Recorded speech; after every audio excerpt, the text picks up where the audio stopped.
Okay, this is Arthur Coldwells from Ultimate Motorcycling Magazine, and we have been doing our 3 GSX-R1000 comparison. I've drafted in my good friend Joe Lacroix here, a graduate of the Fast Track Riders Academy, and we have been riding my own personal 2007 K7 GSX-R1000 with Olin suspension, Yoshimura pipe, and a bunch of goodies, but essentially a relatively stock motorcycle with suspension tweaks and obviously the upright handlebars and some brake additions.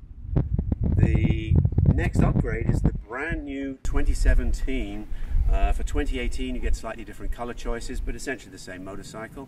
This is the GSX-R1000A with the ABS.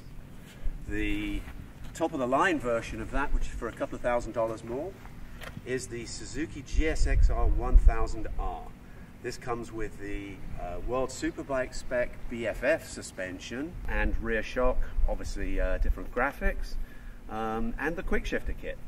So other than a couple little bits and pieces, these two are very similar bikes. So Joe, what was your feeling on these 3 bikes? Well, basically, if you go in progression, because this is how I rode them actually, your bike, this one here, is basically when you get on it, you immediately feel comfortable, because that's how Suzuki makes bikes. They're just easy to ride. You feel like you can go on them right away. It was so easy to ride, so comfortable. It feels relevant, even though it's how many years old, 10 years old or whatever. So you've got something that you, while you're riding it in isolation, you just say, this is as good as any new bike. But they develop bikes for a reason, and that's why when you get on this one, the moment the wheels start turning, you feel the difference. You feel how bikes have progressed and how they've come along. And these are so flickable and so light.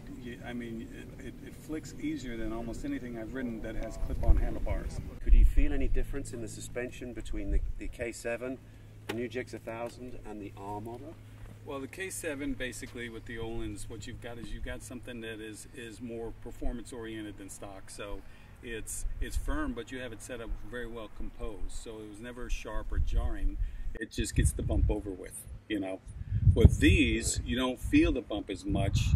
Could be street settings, could just be more advanced suspension components, because even now the lower spec stuff of today is probably as good as the higher spec stuff of 10 years ago, I would guess. So I think you're right. This is the big piston fork on this one, yeah, as opposed to the balance-free fork on the R model. Yeah. So when you get on this one, it feels like it's a smoother ride. The bike is much easier to manage, if you can imagine, than this, because this is already very easy to manage.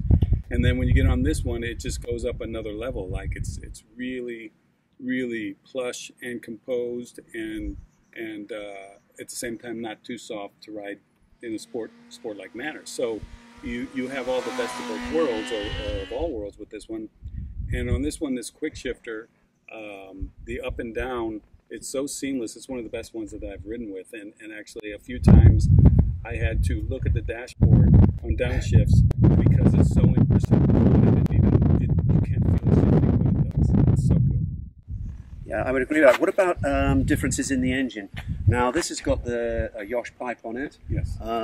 It has been dynoed by John Ethel, so it really didn't get any more performance out of it, or a couple of horsepower maybe, but it definitely flattened out the torque curve. Yeah. So this has got a very, very nice, easy throttle. How did the engine compare to these other two, the engine and the throttle connection? Well, the engine and the throttle connection is excellent on this one. Potentially low down, a little bit more immediate because of the fueling work that you've done. But these are very steady and progressive in their build of power. No surprises. They feel, they sound. You got the airbox growl. You can tell it's a Suzuki motor. You can tell.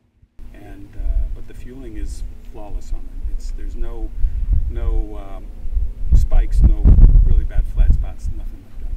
Yeah, I would agree. I mean, I feel like the fueling on the K7 is smooth, but the throttle connection on these two bikes is absolutely immaculate. I mean, it is so smooth on the throttle.